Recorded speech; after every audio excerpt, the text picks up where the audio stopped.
Esta es una encuesta de Opinaya que tiene varias mediciones mes a mes. Esta es la de octubre, digamos, pero viene confirmando una situación en la cual hay una amplia comprensión del problema fiscal, que yo creo que eso es bastante inédito en la historia argentina.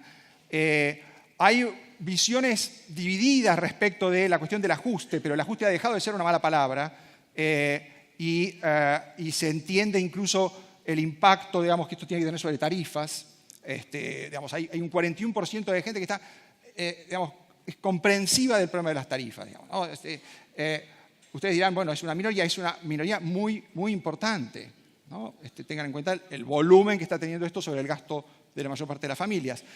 Y cuando se pregunta sobre el compromiso, que es esa última frase, está muy pareja esa disposición a colaborar, a hacer un sacrificio, digamos, ¿no? Ahora, ese sacrificio tiene que ir acompañado de más transparencia, de una mayor equidad y de señales institucionales de que esa transparencia y equidad se van a garantizar.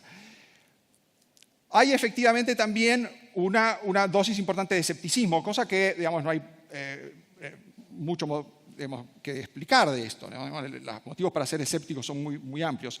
Ahora, de todos modos, frente a cambios institucionales, frente a señales institucionales, la recepción de la sociedad es importante y es muy rápida. Nosotros preguntamos en esta encuesta de Opinaya también, en los últimos meses, la confianza que tienen en la justicia alrededor del caso de los cuadernos. Y mes a mes, a medida que avanza la investigación, el porcentaje de gente que cree que no va a pasar nada disminuye. Es decir, hay una percepción de que si la justicia avanza, el cambio se puede producir. Y esto tiene una enorme importancia porque uno de los motivos por los cuales en muchas encuestas aparece que a la gente no le importa la corrupción es porque no se ve salida. Es como que a la gente le pregunte si le importa la gravedad, digamos, ¿no? O sea, si esto es natural y está garantizado que se va a reproducir, yo no lo pongo en la lista de prioridades, porque no tiene ninguna utilidad. Entonces pongo la economía, pongo otras cosas, pongo la inseguridad. Ahora, esto va cambiando a medida que empieza a haber un cambio institucional. Y por eso esta cuestión de la dicotomía entre cambio institucional y cambio cultural, bueno, las dos cosas van de la mano, digamos, es imposible que haya una cosa sin la otra. Y me parece que lo estamos viendo en el proceso de los cuadernos, que me parece muy interesante. También acá hay un dato sobre responsabilidad empresaria, que yo me voy a referir un poco después, si tengo tiempo, que me parece también importante, ¿no? El compromiso de los empresarios en el tema de corrupción es algo que está muy, muy difundido en la opinión pública. Ahora, como les decía, si hay señales de que se puede cambiar, entonces el juicio sobre honestidad va a ser importante para discriminar entre actores, ¿no?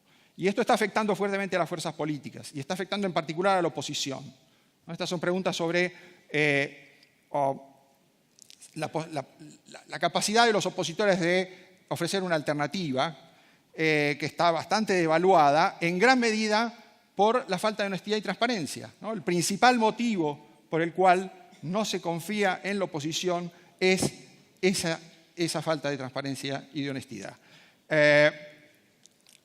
Bien, entonces, ¿qué es lo que en este contexto se puede hacer si existe esta disposición, este interés de la sociedad, esta sociedad está atenta a los cambios que realizan actores institucionales o grupos sociales por la transparencia y el combate de la corrupción? ¿Qué es lo que pueden hacer los empresarios?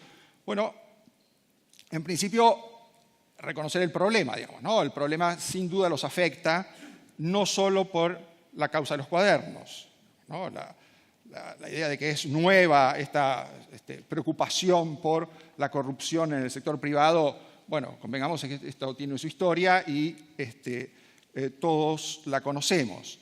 Ahora, también es importante señalar que hay matices en la percepción social sobre esa responsabilidad. Y esos matices son también oportunidades para cambiar, ¿no? Los matices tienen que ver con el hecho de que no es igual la responsabilidad de todos los empresarios, no es igual la responsabilidad de empresarios y funcionarios, ¿no? El dato importante es que hay una porción importante de la opinión pública que entiende esta diferencia entre el poder político y el lugar del actor privado. Eso no quiere decir que disculpe al empresario que se corrompe, sí que son distintas las obligaciones, ¿no? Y también tienen que ser distintos, por lo tanto, los comportamientos. Y en términos de sectores empresarios también es muy importante las diferencias, ¿no? Hicimos también una pregunta sobre sectores de actividad que creo que está también replicada en el trabajo de Luis Costa que ustedes vieron en charlas de ayer, creo, donde claramente hay una discriminación entre sectores. Y esto es una percepción muy realista de que el grado de exposición y riesgo al que están sometidos sectores que están muy regulados, por decir así, ¿no? muy en contacto con el Estado. Ahora, eso también afecta a los distintos tamaños de empresas, que es uno de los hallazgos del trabajo de Luis Costa, que me parece muy interesante en la comparación con otros países de la región, ¿no? Argentina está en una situación muy complicada en términos de imagen empresaria en comparación con Brasil en particular, ¿no? Uno diría, pese al Lava Jato, la imagen pública del empresariado en Brasil parece no estar tan afectada como se podría creer, ¿no? Ahora, también es interesante ver cómo las grandes empresas nacionales están en el foco de la preocupación, ¿no? En el foco de la atención de la sociedad. Y eso no solamente en nuestro caso, eso se repite en todos los países de la región.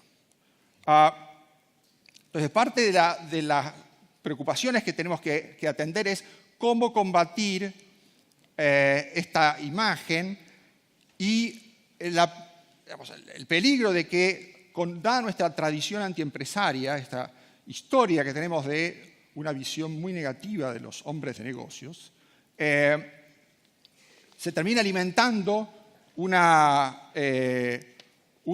crítica que no genere cambio institucional, sino que más bien genere una ola populista o algún tipo de regreso a visiones muy intervencionistas de la economía o cosas por el estilo, ¿no? Ese tal vez es una de las preocupaciones que están dando vuelta y me parece que es importante atender a la pregunta de cómo evitar que eso suceda.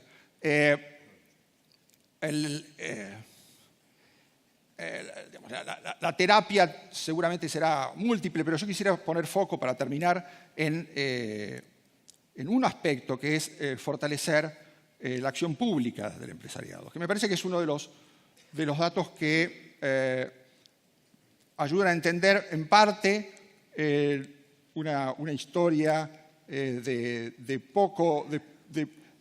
poco desempeño público y debilidad de las organizaciones corporativas. También ayuda a entender por qué la opinión pública no tiene una visión muy realista de lo que hacen los empresarios y de las formas de canalizar intereses y las complicaciones que eso tiene en su relación con el Estado. Y me parece que en todos esos aspectos la historia argentina es bastante problemática y también es bastante problemático el presente, digamos, ¿no? Porque uno podría considerar no solamente los años del kirchnerismo como un buen ejemplo de cómo se relacionan mal organizaciones empresarias y gobiernos, pero también ha sido esto en parte continuado en los últimos años, digamos, ¿no? Yo creo que por distintos motivos la gestión de Cambiemos no ha hecho lo suficiente para mejorar sus relaciones con las organizaciones del campo empresario.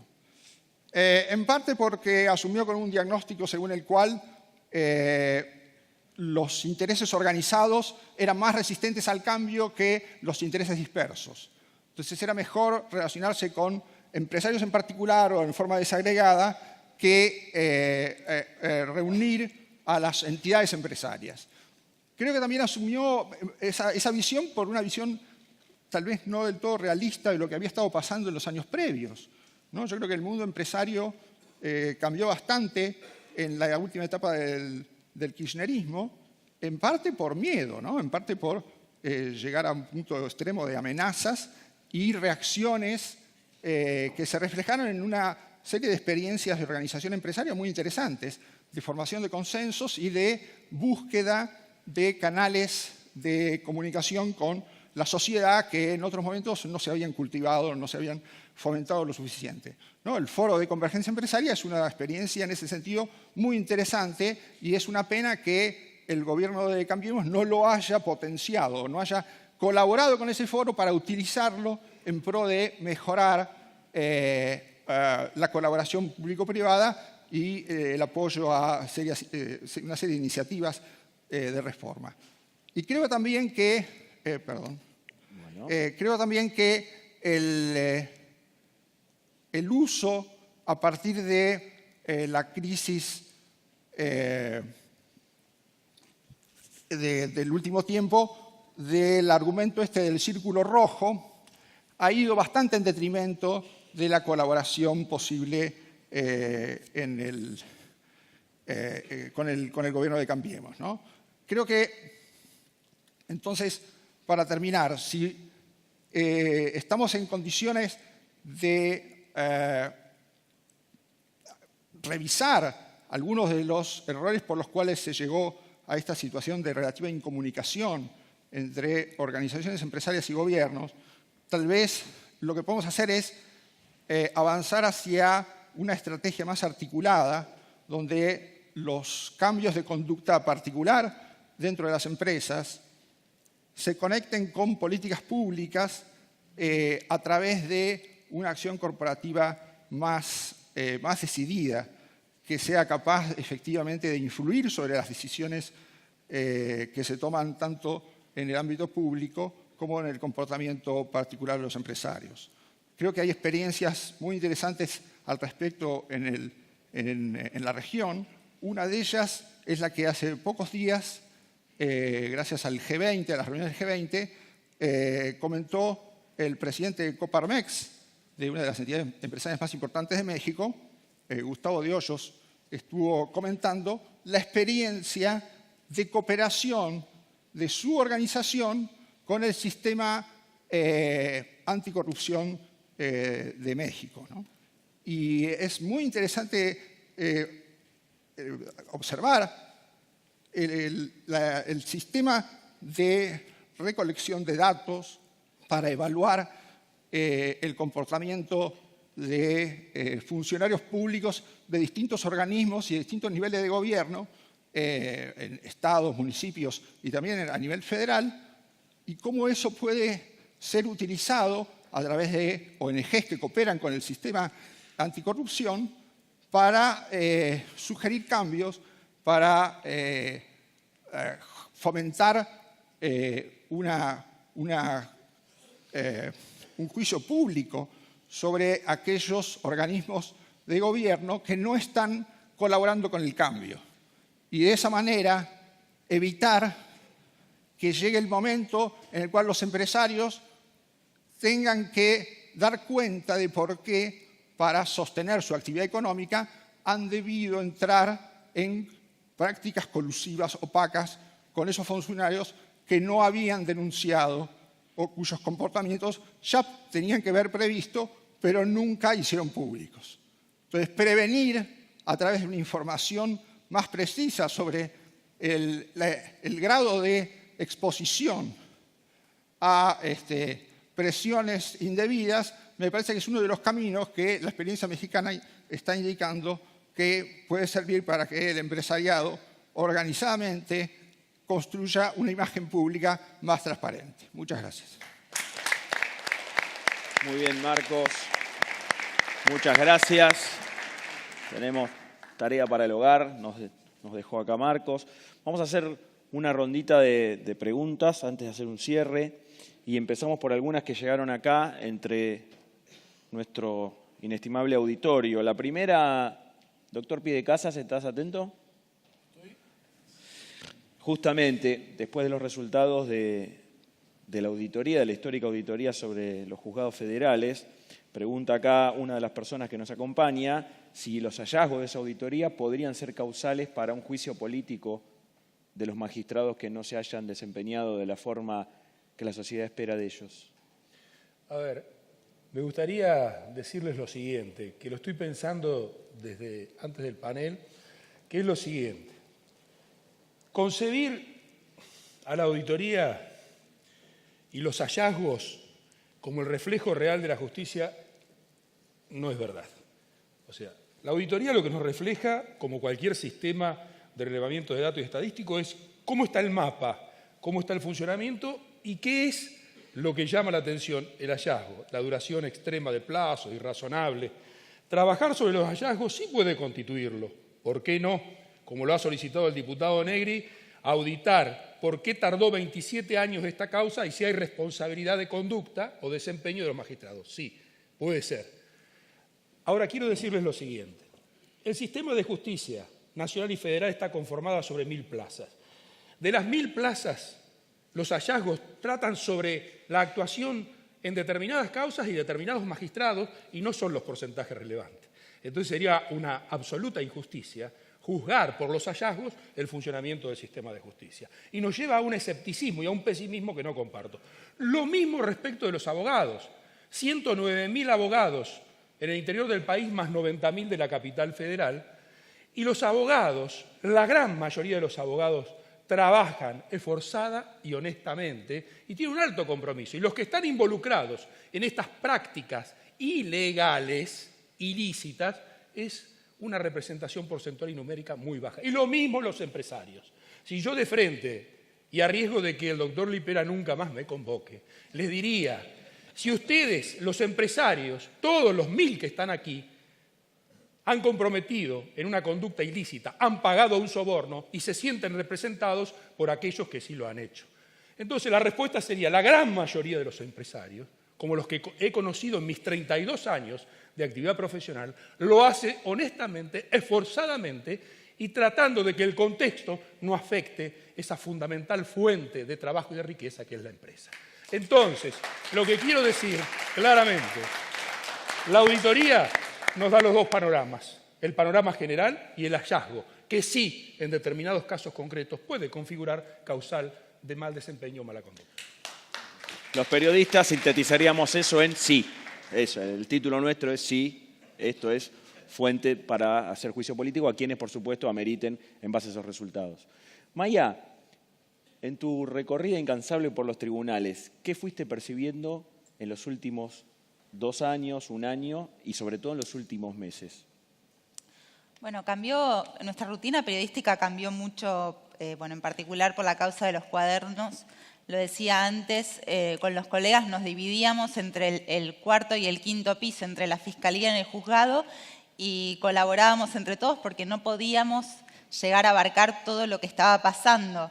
En otras épocas, la verdad es que uno por ahí va y comentás con un colega ahí, ¿cómo te fue? La verdad, no pasó nada.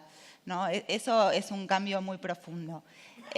Los jueces sienten la presión social y me parece que eso es algo para tomar nota.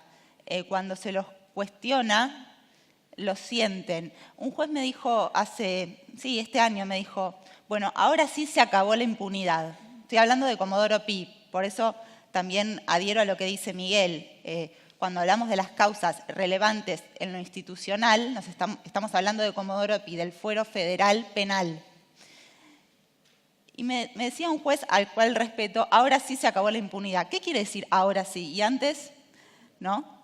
Hay como un mensaje que está dando vueltas en este sentido y bueno, insisto en esto de tratar de cuidar lo que se está logrando y seguir presionando para que no aflojen los jueces que tienen un impulso en este momento, que no baje la espuma. Ojalá que el año que viene, cuando todos se junten acá, haya todavía más resultados y no tengamos que decir, bueno, no pasó nada. Pero creo que está en todos presionar las marchas a los tribunales reclamando por el fin de la impunidad. En los juzgados se toma nota de eso y se percibe, ¿no?, en los pasillos. La presencia de la gente en la calle no están acostumbrados los jueces y los políticos por ahí muchas veces saben que es parte del juego, pero en los tribunales eso causa cierta impresión, ¿no es así? Mariano, la pregunta que todo el mundo se hace, ¿se puede recuperar la plata de la corrupción? Yo creo que sí. Contaste un poquito, amplianos un Se lo he dicho a Diego Cabot cuando lanzó su programa el día en el que irrumpió la noticia de los cuadernos. Creo que somos muy optimistas nosotros en esa posibilidad. Hemos ya logrado cautelar, como yo decía acá, muchos bienes en causas penales que están vigentes en Argentina, pero fundamentalmente creo que gracias a la cooperación internacional que hoy Argentina está recibiendo, tenemos una oportunidad excepcional de detectar y recuperar activos que han podido ser escondidos en el resto del mundo. Cuando nosotros asumimos la gestión de la UIF de Argentina tenía una cola de pedidos que había hecho al mundo sin respuesta. Hoy no solamente nos responden todos los pedidos que hacemos, sino que el mundo nos envía información de manera espontánea, aun cuando nosotros no la solicitamos, sobre operaciones sospechosas y maniobras no fáciles de explicar de argentinos en el resto del mundo o de extranjeros con puntos de conexión en Argentina.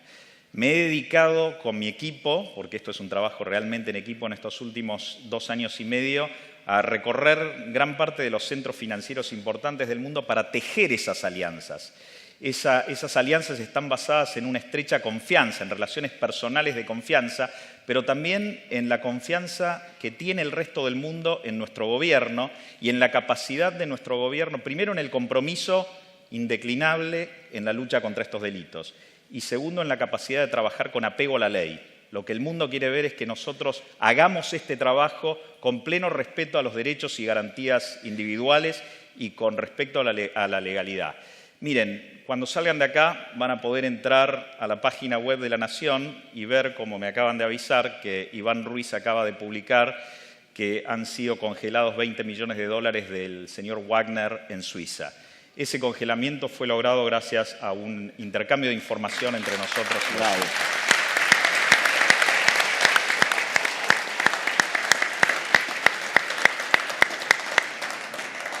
Qué hambre de buenas noticias que hay, ¿no? Ministro, a ustedes les toca gestionar el escenario más dramático de la convivencia entre una justicia corrupta, una policía, siempre parece una simplificación, pero digamos, actores judiciales que han ido creciendo en lugar de bajar su influencia, algunos hasta han llegado a la Cámara de Casación, un lugar muy importante de la justicia provincial. Jueces, policías. ¿Qué se puede hacer para desarticularlo como lo vemos en los diarios, pero sobre todo evitar que eso se reproduzca y que empiece a fluir lo que ustedes anunciaban en su proyecto, que es que la justicia, el acceso a justicia?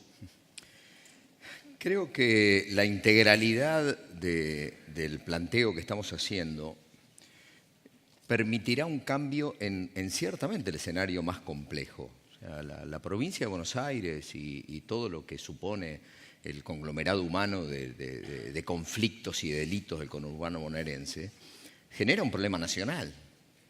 Es un problema que tiene una gravedad en la que el rol que le compete a la justicia para tratar de ordenar las conductas en esos ámbitos es determinante y que va no solamente desde lo que supone la fuerza de seguridad, que es el que primero enfrenta y tiene el marco del delito, sino también hasta las cárceles. Es decir, todo el ordenamiento que necesita la justicia, por eso decíamos del Código Contravencional, porque nosotros reaccionamos muchas veces cuando alguien le avisó al Estado 6, 7, 8, 9 veces que iba a matar. Y el Estado lo devolvió al ámbito donde generó su conducta delictiva 6, 7, 8, 9 veces. Porque primero lo detuvo por una riña, después lo detuvo por un hurto, después por un robo, más adelante un robo con armas, hasta que un día mató. Y ahí nos preocupamos todos y hablamos de la baja de la punibilidad y hablamos de una cantidad de cuestiones cuando esa persona le avisó al Estado que iba a matar. Y esto nos parece central y decisivo para ver la integralidad de la cuestión. Cuando nosotros vamos a abrir hacia principios del año que viene, por primera vez en Argentina, una cárcel exclusivamente para jóvenes entre 18 y 21 años. Esto es absolutamente innovador. Nosotros vamos a recibir allí a jóvenes que tienen todos manejos de arma, un promedio de edad, como digo, entre 18 y 21, más o menos 5 años o 6 años máximo de prisión, para poner todo el Estado. Le vamos a poner todo el Estado en esa cárcel moderna, que va a tener 4 módulos, cada una tiene un taller, cada uno tiene una escuela, 1.800 metros cuadrados de huerta para que trabajen y sean autosuficientes en todo lo que supone la provisión de vegetales, de hortalizas, etcétera, más 2 plantas de reciclado para que trabajen la tonelada diaria de basura que se produce en una cárcel, más un centro de adicciones. Es decir, digo de la integralidad porque esta última mención es clave para entender el problema de la provincia de Buenos Aires, la droga, el narcotráfico. Es decir, la mayoría de las circunstancias que tienen que ver con el desorden que existe, hasta institucional en algunos casos, es una provincia atravesada por algo que estamos tratando de darle un combate frontal, que es el narcotráfico. Entonces, la respuesta a tu pregunta es: no se podría hacer nada para resolver el problema de la provincia si no lo ves en su integralidad. Es decir, desde la fuerza de seguridad, pasando por el medio, los jueces, etcétera, los distintos tipos de delitos, hasta las cárceles de la provincia. Muy bien. Marcos, insinuaste en tu presentación un comentario que va en línea con una declaración del jefe de gabinete de la semana pasada, que trascendió, no fue una declaración on the record, pero que todos los medios recogimos con mucha sorpresa, respecto a el lugar que iba a tener la economía, que está pasando por un momento dificilísimo, durísimo, en las elecciones, en la evaluación del electorado para el año que viene. Vos contabas recién, en base a algunas encuestas que mostraste, que efectivamente, por lo menos en una franja del electorado, la economía podría atenuar su influencia en la decisión del voto frente a otras cosas. ¿Por qué no ampliás un poquito eso a la luz de este comentario de Marcos Peña de la semana pasada? Bueno, a ver, siempre que se habla sobre la influencia del voto, o el voto económico, ¿no?, la influencia de la economía sobre el voto, lo que hay que decir es las interpretaciones de la situación económica son las que llevan o influyen en el voto, ¿no?, el modo en que se lee la situación económica. Y eso ya en sí mismo es en gran medida político, digamos, ¿no? No solamente que haya crisis o crecimiento, sino la explicación de por qué se llegó a esa situación de crisis, quién está resolviéndola, si hay que seguir con el mismo caballo, digamos, para atravesar el río, o hay que cambiar de caballo porque estamos atascados, digamos, ¿no? Entonces, esa yo creo que es una discusión que me parece se resuelve con esta combinación, ¿no? Nunca es estrictamente el dato económico el que influye, sino cómo ese dato es leído, y ayuda a la lectura de los datos económicos el contexto institucional y otra cantidad de cuestiones que están respaldando no los argumentos de un gobierno para decir estamos en el rumbo correcto. Si uno ve la evaluación sobre la situación del gasto público, el problema fiscal y el problema de la calidad del gasto y nuestra confianza en que el Estado hace algo útil con nuestros recursos, creo que uno podría decir la explicación oficial ha ganado la batalla.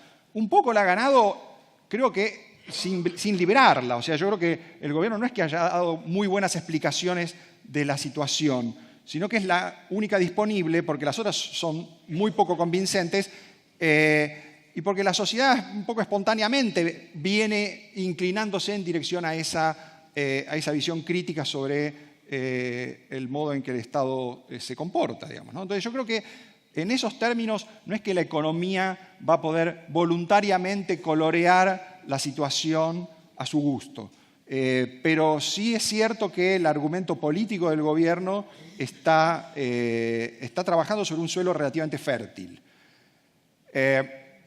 que de todos modos hay que ver si eso se mantiene, porque el cambio de humor puede ser bastante rápido, y eso ya la historia argentina lo ha demostrado un montón de veces, en los cuales parece que la gente interpreta la situación con cierto cristal o con cierto lente, pero hechos tal vez menores o ciertos cambios de circunstancias hacen que la gente cambie de lente, digamos, ¿no? Y